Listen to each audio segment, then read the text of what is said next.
Dr. Siddharth Dubashi, sir. Thank you. Can you see my screen? Yes, sir. Yeah. I'll go in this mode only because otherwise I'm not able to change my slides. I thank the Maharashtra University of Health Sciences, Honorable Vice Chancellor, Madam Connector, the Registrar, Dr. Chavan sir, all office bearers, and of course Dr. Patil sir for the kind introduction. I'll be dealing with two criteria as told. The first one is criteria on 5, and that is related to the student support and progression. I bring greetings from the All India Institute of Medical Sciences, Nagpur. At the end of this session, we shall be able to understand the weightage for the criterion 5. We'll enlist the key indicators in this particular criterion, enumerate the quantitative and the qualitative matrices, and we comprehend what is the essential documentation that is required for this particular criterion. So the criterion 5 for the institution is total of 120 marks. I request everyone to mute themselves, please. Sir, your screen is not visible, sir. Oh. I thought it was visible. Not visible yet? No, sir. No, sir. Your screen is not visible. Wait, just wait. I'll stop sharing the screen and see. It's a problem. Visible, sir. Now? Yes, sir. Visible now. Visible. Yes. Sorry. Not visible. How visible, sir? Visible, sir. Yeah. Sorry. Visible, sir. Visible. Thank you. So the criterion 5, total 120 marks. So we have the mark division for the student support 45, student progression 40, student participation and activities 25, and alumni engagement 10.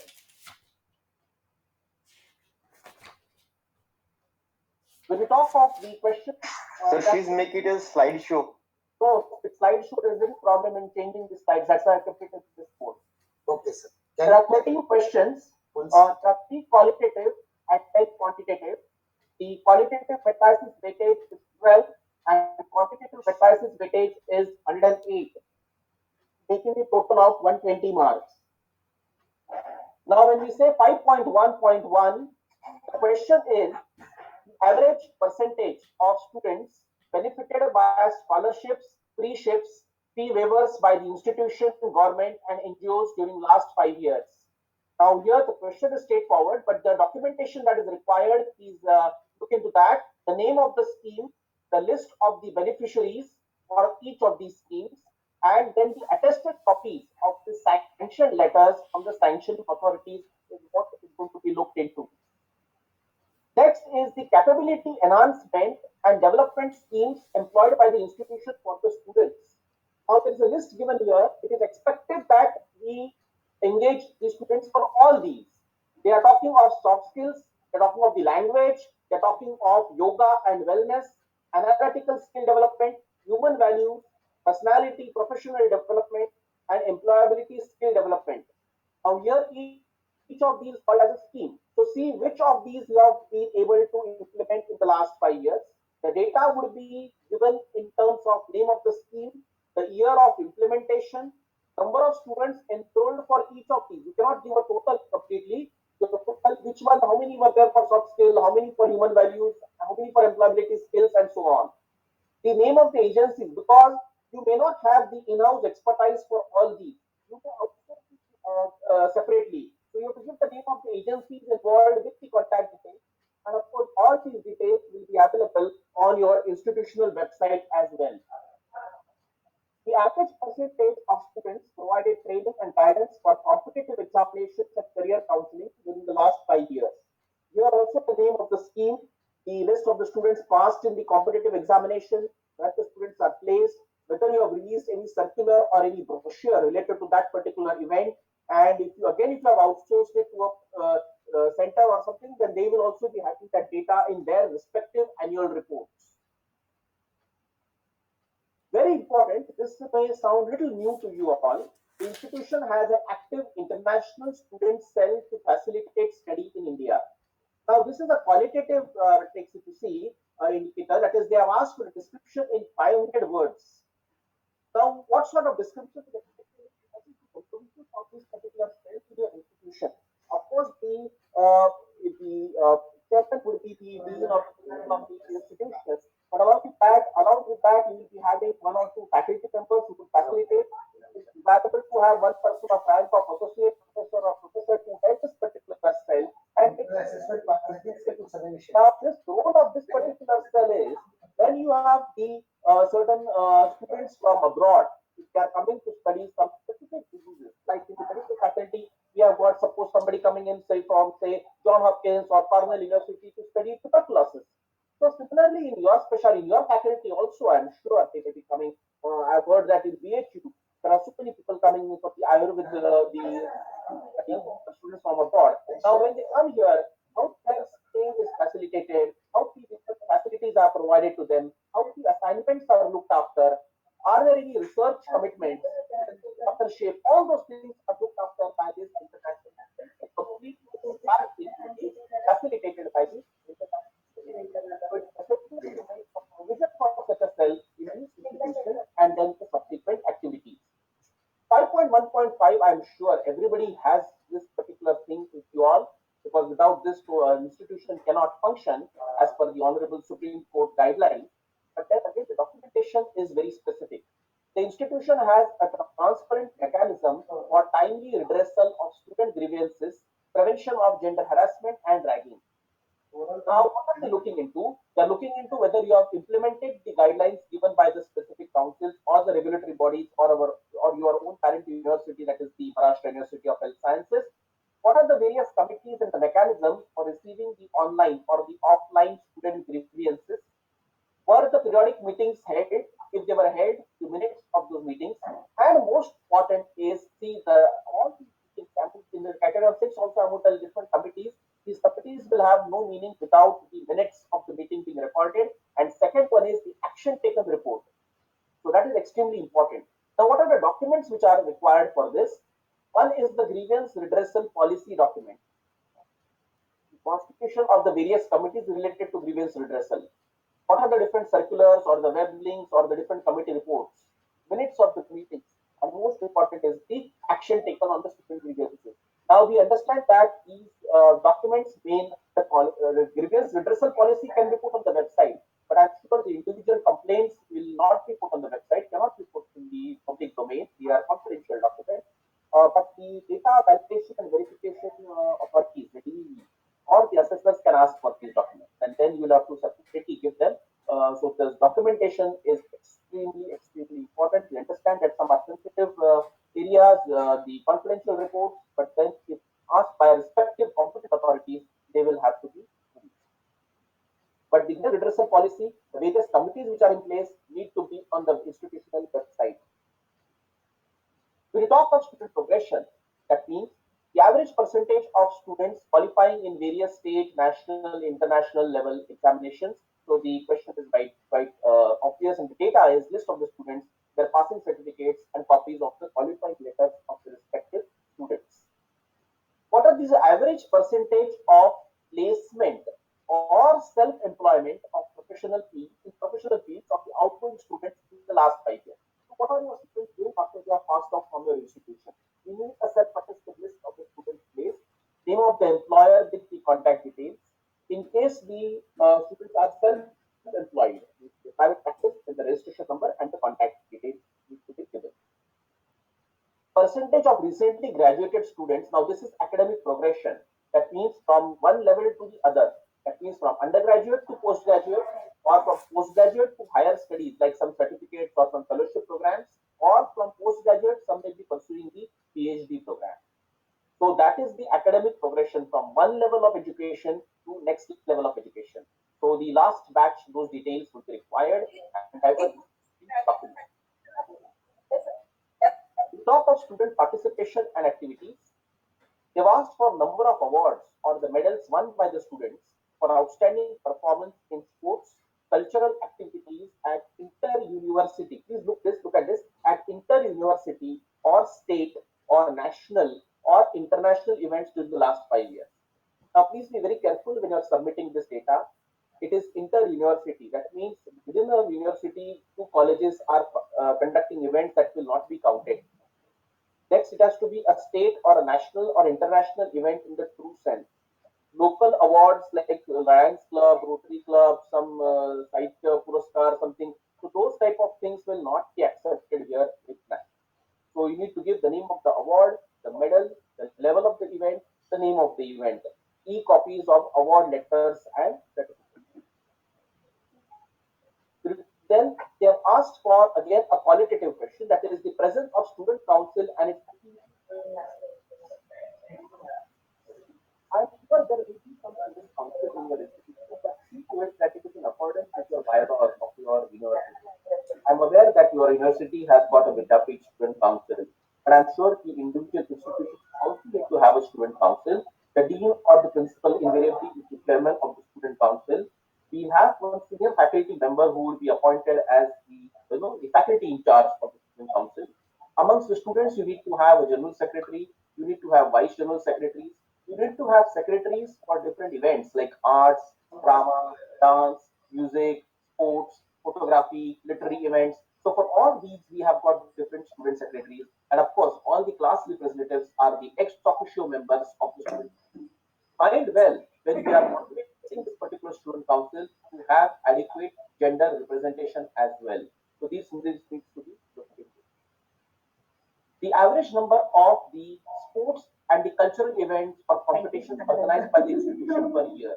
When you give this particular data, understand that when you organize an event, suppose there is an, I think for the NUHS, Spandan. Now, Spandan is one event. Now, don't again slice it into sub events like sports, which you say the sports in that you cricket separately, then you hockey separate. So you cannot have separate events like that. Is not counted as one event only. So please keep it that when you give this particular data, the name of the event or the competition, the report of the event, and the relevant geotag photograph. 5.4. Though there are only 10 marks, but mind well, this is very, very, very important from an institution point of view. This is like a mirror of the institution, and that is the Alumni Association. So the Alumni Association is registered and holds regular meetings to plan its involvement and developmental activities with the support of the college during the last 5 years. They have asked for the description in 500 words, the website link, the registration documents, the minutes of the meetings, what are the quantum of the financial contribution, and audited statement of accounts of the Alumni Association. Please, extremely important to get your alumni in place, and their involvement in the institutional activities is what will be looked into. So that alumni association needs to be registered, because whatever funds you are going to get from your alumni or whatever donations you get, so all those come under the scanner. So you need to have the association registered, and then subsequent activities of that association can be conducted very nicely. The next question is that they have given specific areas wherein the alumni involvement can be looked into. So they provide the areas of contribution by the Alumni Association during the last 5 years, either in cash or time, the donation of the books, journals, volumes, the student place, whether they have helped in any student placement, whether they have helped in any student exchange program, or whether they have helped to institute an institutional endowment chair in the institution. So the list of the contributions, specific the list, then the specific extract of the audited statement of accounts and certified statement of the contribution by the head of the institution. So audited statements all will come only if the association is properly registered with the charity commissioner. So that needs to be looked into. So, ladies and gentlemen, for this particular criteria to conclude, we need to have, so this entire criterion is focusing on student activity. We need to have a proper constitution of student council and the subsequent activities of the council. All activities could be student centric, adequate student representation on institutional committees. In my next criterion, I am going to give you an exhaustive list of around 35 committees. All may not be applicable to the Ayurvedic faculty, but some of them, at least 90% of them, are mandatory in each and every institution. That the adequate student representation is there on those respective committees. I'll go one step ahead. Not only adequate student representation, but adequate gender representation as well. And most important, the last point, that was 5.4, and that is related to the registered alumni association. The student council student-centric activities, student representation on institutional committees, and in gentlemen, a registered alumni association. Thank you very much for your patient hearing. I will take questions now on criteria sir. 5. Sir, one question. Yes.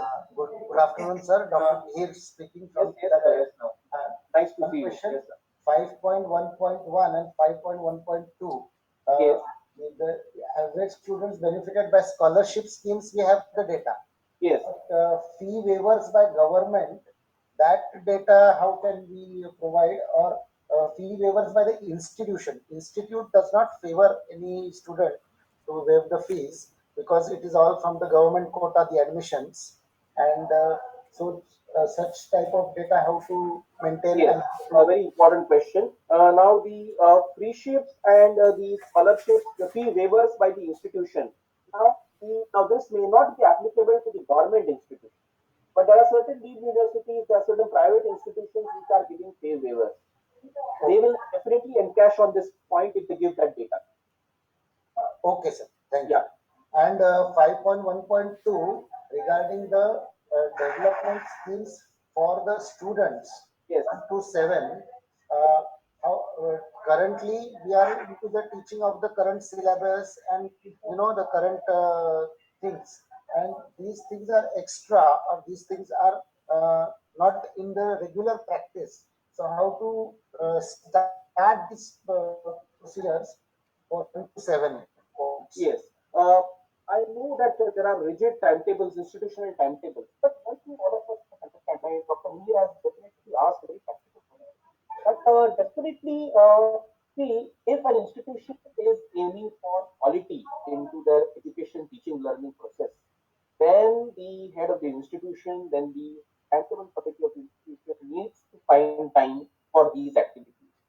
You may do it once in 2 months, once in 3 months, but 1 or 2 sessions, guest lectures, some workshops need to be organized. When you say the professionalism, so conduct role plays. You should sensitize your students need to be sensitized to all these activities like soft skills, personality development, bioethics, because if these are not there in your curriculum routinely, so what is quality? What is NAAC looking into? What is first is the minimum requirements are your statutory council requirements. But where are you going to get the points when you talk about quality? That is over and above your routine. So we are not saying it on NAAC also doesn't expect that every day you will have a session on yoga. Every day you will have a session. But are they supposed to that? If on the International Yoga Day, if an institution is not organizing any event on yoga, no guest lecture, no yoga session for faculty or students, I think that institution is not aiming at quality. So you see which are the various thematic days on which some events can be specifically organized or organize certain workshops. It may be done once in 3 months or once in 2 months, but see to it that is somewhere it is reflected in the timetable. And in current scenario, last 2 years, during the COVID pandemic, so many activities were not possible. So now regarding the last 5 years data, so for the COVID pandemic, how to consider the data during the COVID pandemic when activities were not held? See, one thing I want to tell everybody, we have been going, and I myself been an assessor and for different institutions. We are really surprised when people would say that because of COVID, I was not. COVID has come like sort of an angel for some institutions in the sense anything is attributed to COVID, and because of COVID, we were not able to hold this and that. Actually, COVID has brought the online or the blended teaching learning process very effectively onto the forum. So, in fact, any institution has not been able to hold any test through a webinar. So that we have held. Online, we have done many things. Yes. Yeah. Rest of these last 2 years, if you have been able to do something online, I'm sure that will be definitely given weightage. Okay. What is not in accordance with the government guidelines, so we cannot go against the government guidelines and hold any gatherings or anything of that sort during that stipulated time. But an institution not having any activity during those lockdown periods or something, that calls for concern. Okay, we have that. Hello, sir. Thank you. Thank you very much for this informative session. My question is for alumni association.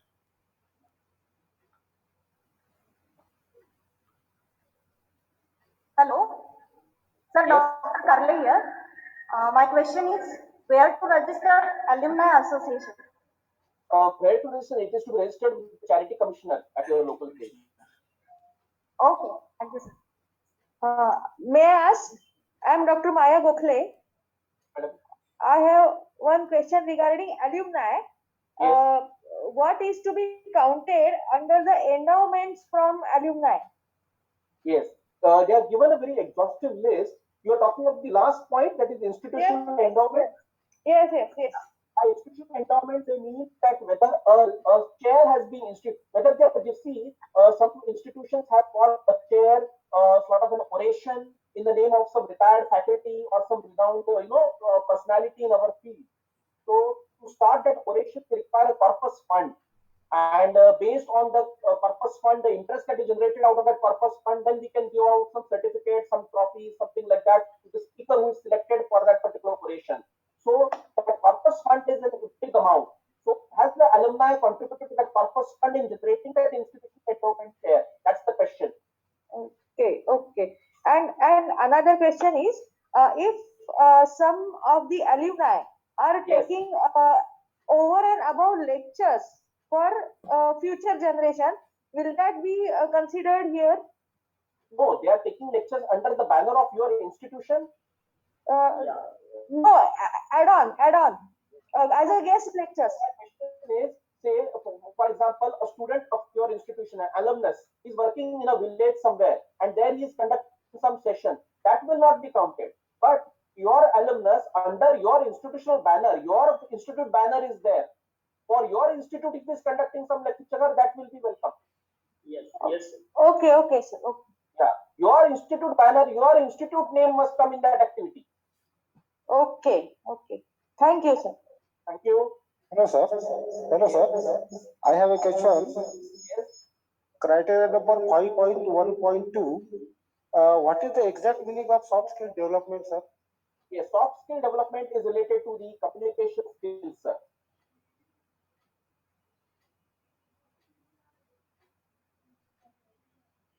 Sir, kindly repeat. Soft skill means the training or the workshops or lectures related to communication skills. Okay, sir. Thank you. Yeah. And one more question, sir.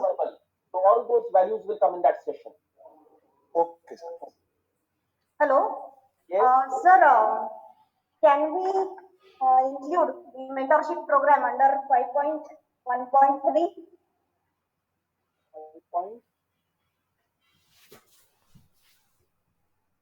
Under which point we can include it? That is not to be included here. This is exclusively for the competitive examination sessions. Then under which point we can include the mentorship program? Mentorship will be included in, say, in criteria number 2. In the afternoon, that criterion is there in the teaching learning process. Okay.